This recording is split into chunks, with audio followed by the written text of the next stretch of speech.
Un pays classé parmi les plus pauvres accélère pourtant plus vite que plusieurs puissances africaines mieux dotées, créant un paradoxe statistique qui déroute même les observateurs aguerris. Deux chiffres se télescopent avec une brutalité silencieuse.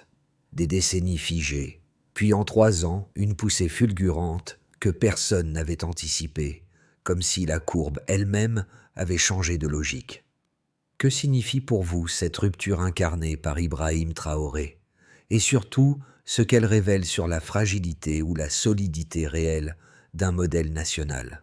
Une fenêtre courte, mais assez large pour laisser entrevoir un basculement durable.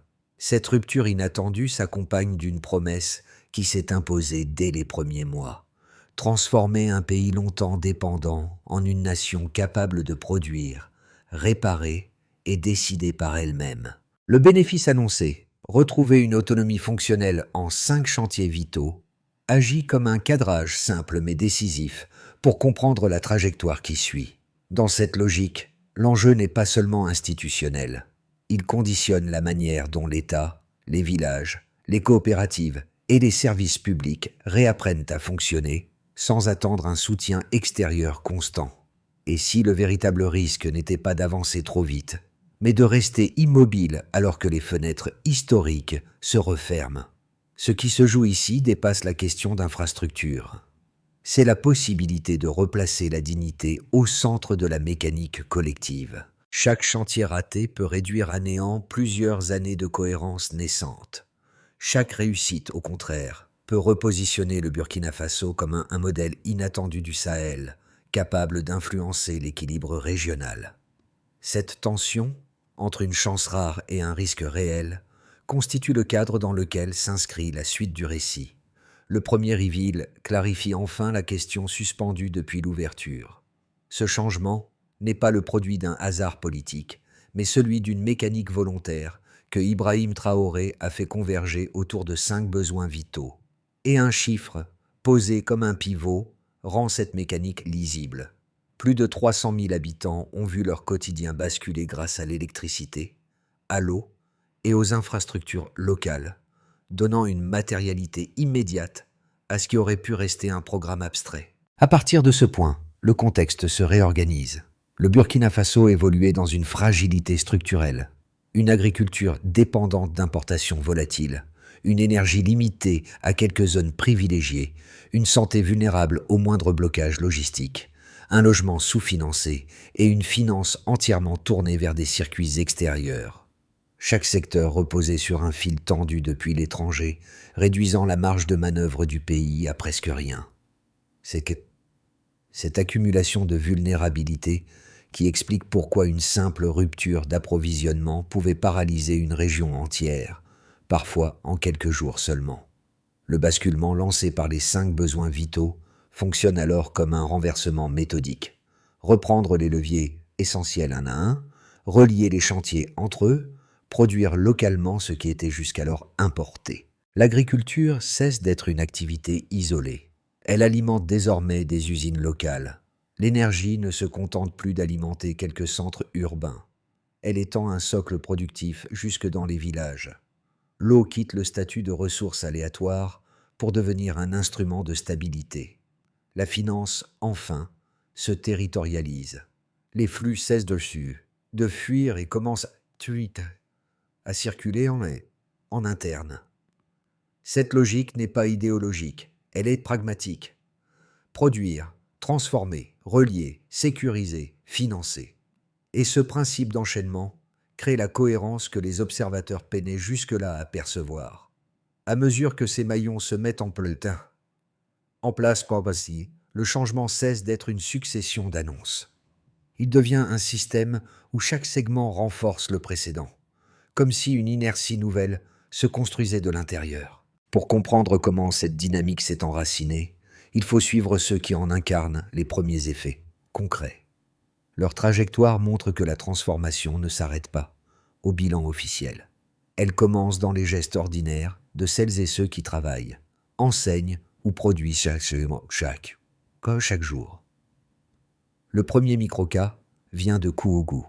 Mariam, ouvrière de la Red Gold Factory, décrit la transition comme un renversement silencieux. Autrefois, ces tomates pourrissaient au bord des routes faute de circuits fiables. Aujourd'hui, chaque lot transformé made in Burkina Faso représente pour elle une victoire simple mais déterminante. Son revenu se stabilise, son travail est reconnu, et surtout elle voit la valeur de son effort devenir tangible pour la première fois. Le second microcas émerge dans un village électrifié par le programme Yellen. Un instituteur raconte comment les cours du soir, abandonnés pendant des années, ont repris dès les premières semaines d'éclairage solaire. Les enfants arrivent plus tôt, stimulés par un espace qu'ils considèrent désormais comme leur lumière. Pour lui, le changement n'est pas seulement technique, il est psychologique, car il redonne aux jeunes l'impression d'avancer par leurs propres moyens. Ces deux scènes, pourtant modestes, montrent une dynamique commune. Lorsque l'infrastructure fonctionne, elle transforme non seulement l'usage, mais aussi la confiance. Et cette confiance se diffuse ensuite dans les marchés, les coopératives, les écoles, les ateliers, créant un effet d'entraînement qui dépasse largement le périmètre initial des projets. La transformation vit lorsqu'elle est utilisée chaque jour. Avant, le pays voyait ses propres récoltes pourrir pendant que les mêmes produits revenaient d'Europe sous forme transformée. Après, un choc brutal s'empare de l'opinion. Cette absurdité logistique révèle une dépendance devenue insoutenable. Ce déclencheur, aussi simple que déstabilisant, ouvre la brèche qui permettra à Ibrahim Traoré de convertir l'indignation diffuse en impulsion méthodique.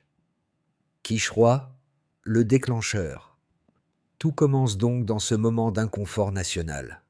Les tomates abandonnées au sol deviennent un symbole précis d'un système qui n'arrive plus à se soutenir. Tant que le pays exporte une matière première, qu'il réimporte ensuite sous forme transformée, aucune autonomie n'est possible. Cette scène, en apparence agricole, agit comme un révélateur politique. Elle contraint les décideurs à regarder la dépendance non plus comme une fatalité, mais comme une construction historique qu'il devient urgent de renverser. Ici, se met en place la première rotation stratégique. Produire localement ce qui échappait systématiquement au pays. Chaos, Trao. Le pic. Le sommet de la séquence se construit avec l'implantation de la Red Gold Factory. L'usine n'est pas un symbole. Elle est conçue pour résoudre un problème précis. Empêcher la destruction de milliers de tonnes de tomates chaque saison. 8 millions de dollars sont mobilisés pour ériger un appareil industriel capable de transformer ce qui jusqu'alors échappait au Burkina Faso. En quelques mois, la production se réorganise. Les coopératives s'ajustent. Les contrats agricoles se stabilisent. 150 emplois directs apparaissent. Et des milliers d'autres se solidifient autour des flux d'approvisionnement. Le marché local, saturé depuis longtemps par les papasaki, par les importations, découvre qu'il peut redevenir productif. La récolte cesse d'être un produit périssable et devient une matière première nationale. Puis vient l'étape de la route Bobo-Dioulasso, Côte d'Ivoire. 120 millions de dollars sont engagés pour ouvrir un corridor enfin maîtrisé. Chaque kilomètre pavé réduit les coûts logistiques. Chaque heure gagnée fluidifie les échanges. Les transports, autrefois dépendants de circuits étrangers, deviennent un levier interne. Les camions circulent plus vite. Les produits arrivent frais. Les coopératives élargissent leur rayon d'action. Le pays respire, car l'infrastructure relie enfin la production au marché sans intermédiaire coûteux. La lumière, Yellen marque ensuite le point critique du parcours. 300 000 personnes accèdent à une électricité stable. 150 villages sont connectés. Les hôpitaux abandonnent les lampes de fortune. Les écoles réintroduisent les cours du soir. L'énergie modifie la temporalité quotidienne. La nuit cesse de bloquer. Elle devient un espace de travail, d'études, de sécurité. Enfin, 2 piliers complètent la charpente. Le barrage Ziga 2 et la Birkenbank. 40 millions de mètres cubes d'eau stabilisent les usages, irriguent les terres, sécurisent les foyers. 600 000 personnes bénéficient d'un accès régulier. La banque, elle, ouvre 67 agences, rapatrie l'épargne, distribue 15 000 microcrédits. Ils tournent en boucle interne. La souveraineté cesse alors d'être une proclamation et devient une mécanique. Duchamp. La rémanence. Lorsque ces 5 maillons, produire, transformer, transporter, éclairer, financer, se referment, la dynamique s'installe d'elle-même. Les observateurs voient une séquence. Les habitants perçoivent une continuité. La poussée initiale n'a plus besoin d'être relancée. Elle avance par cohérence interne. Avant 2022, moins de 15% des localités disposaient d'un accès électrique permanent. 3 ans plus tard, ce taux dépasse 48%. Ce glissement net d'un socle énergétique quasi inexistant vers une couverture rurale élargie traduit l'effet cumulatif du programme Yellen voulu par Ibrahim Traoré. Ce bond n'est pas seulement technique. Il redéfinit la durée quotidienne utile, allonge les heures d'études et renforce la sécurité sanitaire dans les dispensaires. L'augmentation n'est pas marginale. Elle modifie la temporalité des villages et déplace l'équilibre entre dépendance et capacité locale d'action. Le barrage Ziga 2 stocke plus de 40 millions de mètres carrés utilisables, assurant une distribution régulière à environ 600 000 personnes. Ce volume crée une marge hydrique prévisible dans une région où chaque saison sèche pouvait autrefois fragiliser des milliers de foyers. La stabilisation de l'eau réduit les pertes agricoles, améliore les rendements vivriers et atténue les risques sanitaires liés au stockage improvisé. Ici, la donnée n'est pas un simple chiffre. Elle représente un amortisseur structurel dans un environnement sahélien soumis aux aléas climatiques. Plus de 60% des dépôts nationaux sont désormais rapatriés dans les circuits internes grâce à l'expansion de la Birkenbank. Cette redistribution inverse un modèle où, jusqu'en 2022, près de quart de l'épargne dormait hors du territoire. Les fonds soutiennent directement les coopératives, alimentant les microcrédits et créent une circulation monétaire endogène. L'économie cesse ainsi de fonctionner comme un réservoir fuyant. Elle devient une mécanique interne plus résistante aux chocs extérieurs. Ces 3 indicateurs dessinent un même mouvement. L'énergie consolide les heures d'apprentissage et de production. L'eau sécurise l'hygiène et les récoltes. La finance territorialisée renforce la capacité d'investissement local. Chaque progression alimente la suivante, créant un circuit fermé où l'autonomie prend forme non par déclaration, mais par accumulation de preuves tangibles. Ce bouclage progressif correspond à la stratégie annoncée en amont. Reprendre les leviers essentiels, un par un, démontrer les variations mesurables, ajuster les maillons en temps réel. Ce cadre quantitativement lisible explique pourquoi le modèle commence à s'imposer dans la durée. Les villages disposent d'un socle énergétique assez solide pour maintenir les écoles ouvertes à double horaire. Les hôpitaux sortent des solutions de fortune et peuvent, pour la première fois depuis longtemps, planifier des actes nocturnes sans craindre une coupure soudaine. Les coopératives, mieux financées, structurent leurs circuits avec une visibilité accrue, formalisent les flux de production et résistent aux fluctuations importées. L'ensemble génère une atmosphère nouvelle. Les habitants constatent que la souveraineté n'est plus un discours, mais une pratique soutenue par des preuves. Pour les institutions, ce passage du récit vers la mesure constitue un point d'appui déterminant. Les chiffres, rendus publics, permettent d'orienter les investissements, d'identifier les blocages et de corriger sans rupture. Pour les observateurs extérieurs, ils deviennent la matière qui distingue une ambition d'une trajectoire réellement opérationnelle. Dans cette articulation précise, baseline delta, se lit la méthode qui structure l'action de Ibrahim Traoré. Produire, connecter, mesurer, corriger. Une méthode qui transforme progressivement la fragilité en inertie constructive. L'un des arguments les plus fréquemment soulevés à propos du modèle de Ibrahim Traoré est que l'autonomie proclamée ne serait qu'une illusion. Pour ses détracteurs, un pays enclavé, dépourvu de ressources stratégiques majeures, ne pourrait jamais réellement se détacher des réseaux financiers et logistiques extérieurs. Cet argument repose sur l'idée qu'une telle autonomie créerait un vide, fragiliserait les fondamentaux économiques et aurait un impact déstabilisateur à long terme. En d'autres termes, loin de renforcer la stabilité, cette stratégie de retrait des flux extérieurs risquerait de déstabiliser les secteurs clés du pays, notamment l'agriculture et l'industrie, en réduisant l'accès au financement externe et en perturbant les chaînes d'approvisionnement vitales. Cependant, une observation attentive des chiffres actuels met en lumière un retournement inattendu. La réduction de moitié de l'aide extérieure depuis 2022 n'a pas entraîné de contraction économique. Au contraire, les recettes agricoles ont doublé. Cette hausse est directement liée à la stabilisation de la production locale, mais aussi à l'introduction de la transformation industrielle via la Red Gold Factory, un projet phare du gouvernement. Les producteurs locaux bénéficient désormais de circuits de vente plus stables et d'une capacité accrue à stocker et transformer leur production sur place. Cela démontre que, loin de créer un vide économique, la substitution des flux externes par des circuits internes a renforcé la résilience économique du Burkina Faso.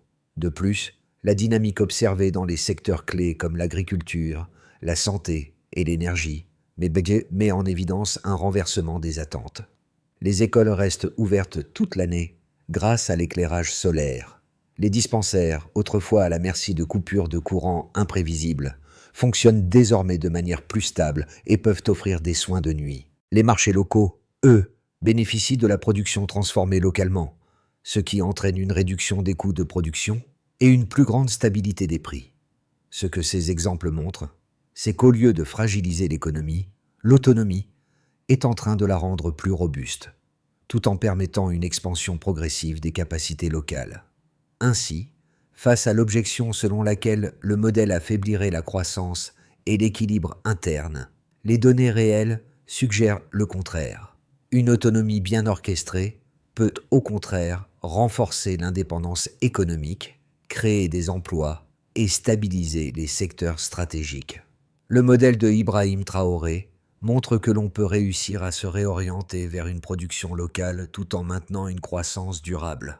La bascule est là. Elle apparaît non pas dans une annonce officielle, mais dans la manière dont les projets commencent à s'activer les uns les autres, comme si chaque infrastructure en entraînait une autre sans impulsion supplémentaire. C'est le point où le récit change d'échelle. La souveraineté cesse d'être un objectif à atteindre et devient un fonctionnement interne, perceptible dans les gestes quotidiens. Dans cette dynamique nouvelle, le rôle de Ibrahim Traoré se transforme subtilement. Au début, il impulse. À ce stade, il oriente seulement, puisque le système avance déjà par inertie propre. La preuve la plus visible se lit dans les villages électrifiés. Les écoles nocturnes ne rouvrent plus par directive, mais par habitude. La lumière devient un réflexe collectif, non une exception.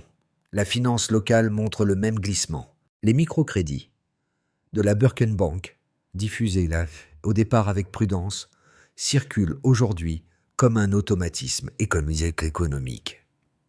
Les coopératives investissent plus vite. Les petites entreprises rurales émergent plus tôt et les flux de trésorerie restent dans le pays, renforçant la boucle productive. Ce midpoint révèle donc un changement qualitatif. Le modèle ne repose plus sur une impulsion centrale, mais sur un enchaînement interne, devenu cohérent. La question n'est dès lors plus « fonctionne-t-il ?» mais jusqu'où peut-il s'étendre sans perdre sa cohérence? L'impact des transformations entreprises par Ibrahim Traoré se lit désormais dans plusieurs sphères, chacun montrant à quel point les changements opérés sont tangibles et durables. Ces évolutions touchent aussi bien les ménages que les structures nationales, les producteurs locaux et les dynamiques régionales. Au niveau des ménages, la transformation la plus évidente réside dans la gestion du quotidien. Dans les villages électrifiés par le programme Yellen, les familles bénéficient désormais de plusieurs heures supplémentaires chaque soir.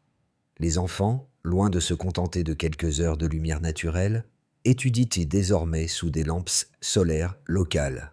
Les femmes qui prolongent leurs activités artisanales et les foyers réduisent leur dépendance au kérosène, ce qui diminue non seulement leurs dépenses, mais aussi les risques sanitaires liés à cette énergie. Ces changements, certes modestes, changent la perception de l'avenir. L'incertitude du lendemain est remplacée par une routine plus stable et moins dépendante des caprices saisonniers. Du côté national, les infrastructures mises en place offrent désormais un socle stable à toute l'économie. La route entre Bobo-Dioulasso et la Côte d'Ivoire, par exemple, a permis une réduction significative des coûts logistiques. Les échanges commerciaux sont désormais fluides et plus rapides, ce qui profite non seulement à l'agriculture, mais également à d'autres secteurs économiques. Les hôpitaux et écoles, autrefois limités par des coupures d'électricité imprévisibles, fonctionnent désormais avec une régularité jamais atteinte, garantissant une meilleure qualité de service à la population. Pour les producteurs locaux, les effets sont tout aussi notables. La Red Gold Factory a permis aux agriculteurs d'écouler leurs produits à des prix plus stables, tout en évitant la perte de récolte due à l'absence de marché fiable. Les coopératives, financées par la Birkenbank, investissent plus rapidement dans du matériel moderne, permettant une meilleure organisation de la production et une réduction des coûts.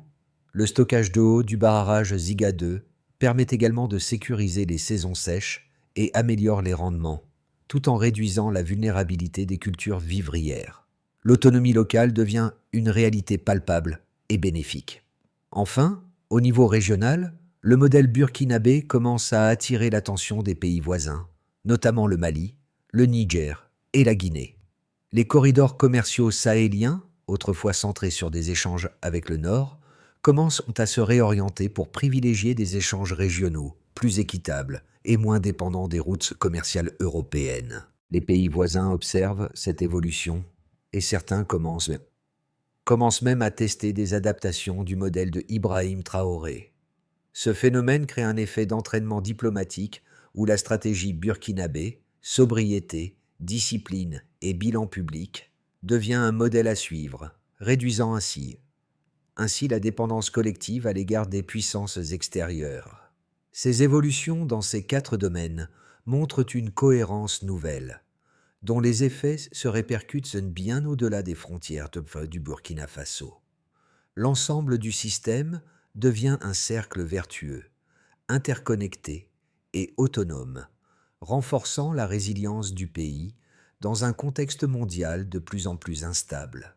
Les prochains mois s'organisent autour de 3 trajectoires possibles, chacune façonnée par la discipline interne du pays et la pression extérieure qui peut, à tout moment, en modifier l'équilibre. Ces scénarios ne prédisent pas l'avenir.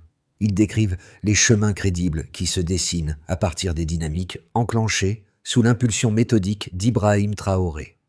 Scénario 1. Consolidation. Base case. Dans cette trajectoire, les 10 projets existants poursuivent leur montée en puissance. L'énergie solaire du programme Yellen se stabilise, permettant aux écoles et hôpitaux de fonctionner à pleine capacité. Le barrage Ziga 2 sécurise l'eau et réduit les vulnérabilités saisonnières. La Birkenbank continue de rapatrier l'épargne, maintenant une circulation monétaire interne solide. La croissance gravitera autour de 5%, portée par la production locale et une gestion budgétaire sobre. Ce scénario repose sur un maintien de la cohérence institutionnelle et de la discipline opérationnelle. Scénario 2. Expansion régionale. Optimiste. Le Mali, le Niger et la Guinée renforcent leur coopération économique avec le Burkina Faso. Un corridor sahélien structuré voit le jour, réduisant la dépendance aux ports étrangers et facilitant un commerce horizontal entre voisins. La production agricole augmente, dopée par la transformation locale, tandis que les investissements internes s'accélèrent. La pauvreté reflue progressivement dans les zones rurales. La souveraineté devient un argument diplomatique. Un modèle qui n'est plus proclamé mais observé, testé et adopté par d'autres. Scénario 3. Pression extérieure. Pessimiste. Les marchés se tendent. L'inflation repart. Les exportations ralentissent. La croissance descend vers 2%. Mais les infrastructures d'énergie et d'eau amortissent le choc. Le pays reste exposé à des perturbations géopolitiques ou financières. même si l'inertie interne évite l'effondrement. Dans ce cas, la résilience bâtie ces 3 dernières années joue le rôle de bouclier, permettant de maintenir un minimum de stabilité sociale. Kuyen Nitudui, une clé pour lire l'ensemble. Dans chacun de ces scénarios, une constante demeure. La souveraineté n'est pas un pari, mais une discipline quotidienne.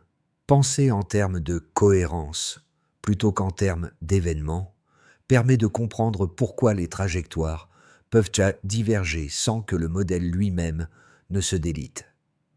Les transformations opérées par Ibrahim Traoré ne se limitent pas, aux chiffres ou aux grandes annonces politiques. Elles touchent profondément la vie des citoyens, de l'agriculteur au technicien, en passant par l'enseignant et le médecin. Pour comprendre l'impact réel de ce modèle, il faut voir comment il affecte des groupes spécifiques, notamment les familles, les communautés rurales et la diaspora burkinabé. Pour les familles qui vivent dans les zones nouvellement électrifiées, la différence est immédiate. Les enfants, autrefois contraints de se lever avant l'aube ou de terminer leurs devoirs à la lueur d'une lampe à pétrole, peuvent être désormais étudiés sous une lumière stable. Les femmes, quant à elles, prolongent leurs activités économiques après le coucher du soleil, augmentant ainsi leurs revenus tout en réduisant les risques liés aux énergies polluantes. Ces évolutions modifient profondément la perception de l'avenir. La gestion du temps devient un facteur clé de leur autonomie, et la stabilité des infrastructures crée un climat de confiance dans le pays. Pour les communautés rurales, la transition vers l'autonomie prend une dimension encore plus significative. Les coopératives agricoles, désormais mieux organisées et soutenues par des investissements locaux, deviennent des moteurs de la croissance économique. Les microcrédits et la formation locale permettent à ces groupes de se structurer de manière autonome, donnant une nouvelle dynamique au marché et réduisant la dépendance aux importations. Elles deviennent des symboles de cette autonomie retrouvée, donnant aux travailleurs un sens d'accomplissement et de fierté. Pour la diaspora burkinabé, l'évolution du pays offre une vision nouvelle, celle d'un Burkina Faso capable de se redresser sans attendre l'approbation extérieure. Cette dynamique pourrait bien encourager un retour d'investissement symbolique ou même financier, car la souveraineté économique du pays devient un enjeu pour tous, même au-delà de ses frontières. Goa Igno. Pour ceux qui souhaitent participer à ce processus de transformation, le soutien aux projets locaux, la création de partenariats régionaux et l'investissement dans l'éducation sont des clés essentielles pour pérenniser cette dynamique.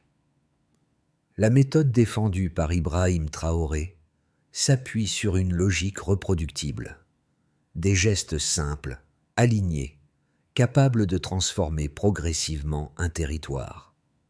Cette feuille de route ne repose pas sur des paris politiques, mais sur une succession de mécanismes vérifiables qui peuvent être prolongés dans les prochains mois. 1. Identifier les besoins vitaux, énergie, eau, santé, éducation, finances. Chaque projet doit cibler un seul de ces domaines pour éviter la dispersion. Qui? Les équipes locales et les techniciens déjà formés sur les chantiers initiaux. Quand? En continu, selon les urgences de terrain. Mesure? Un indicateur simple par secteur. Heure d'électricité, volume d'eau stable, capacité de soins, taux de scolarité, circulation monétaire interne. 2. Former localement. Consolider les compétences nationales. L'objectif est de réduire toute dépendance durable aux experts extérieurs. Qui?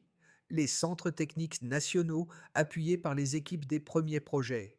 Quand? À chaque extension d'infrastructure. Mesure, pourcentage d'entretien réalisé localement, vitesse d'intervention en cas de panne. 3. Relier les chantiers. Éviter les maillons isolés. La lumière renforce la production, l'eau renforce la santé, la finance soutient les routes. Qui? Les administrations sectorielles en coordination directe. Quand? Lors de la planification annuelle. Mesure, nombre de projets interconnectés, stabilité opérationnelle observée. 4. Mesurer et corriger. Bilan public régulier. Ces bilans permettent d'ajuster avant que les blocages ne deviennent structurels. Qui? Les ministères et communes. Quand? Tous les trimestres. Mesures. Écart entre prévision et réalisation. Correction apportée. 5. Étendre par l'exemple. Diffusion naturelle du modèle. Le pays ne cherche pas à imposer, mais à inspirer. Qui? Les coopératives, les techniciens, les institutions.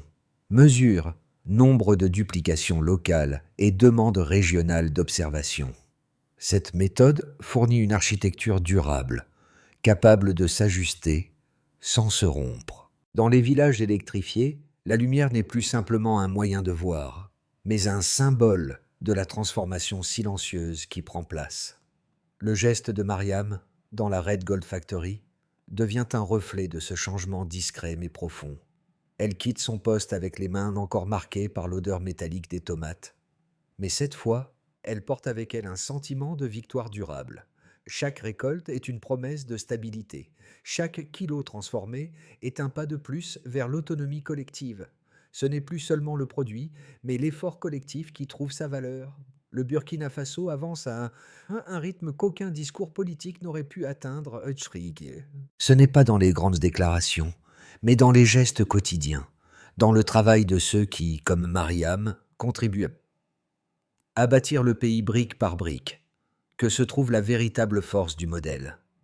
Ibrahim Traoré a fait de cette mécanique une réalité palpable, non une vision lointaine. Une nation ne se redresse pas par des promesses, mais par des actions concrètes, répétées, inscrites dans le quotidien de ses habitants.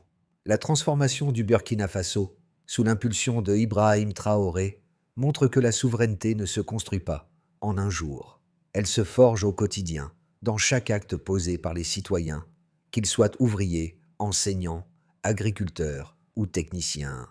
Ce modèle, qui a commencé dans la lumière des villages électrifiés, se propage maintenant dans chaque secteur, chaque communauté. À quoi ressemblera votre contribution à cette transformation? Comment vous aussi pouvez-vous participer à cette dynamique collective qui vise à rendre chaque geste quotidien plus significatif? Si vous êtes un acteur du changement ou simplement un citoyen préoccupé par l'avenir, sachez que chaque action compte, que vous soyez impliqué dans des projets locaux, que vous souteniez des initiatives régionales ou que vous cherchiez à comprendre davantage ce modèle, vous avez un rôle à jouer. L'avenir n'est pas un hasard, il se crée. Alors, qu'attendez-vous pour faire le premier pas? Kao Oe Mo. Comment pourriez-vous vous engager dans cette transformation collective qui va bien au-delà des frontières du Burkina Faso?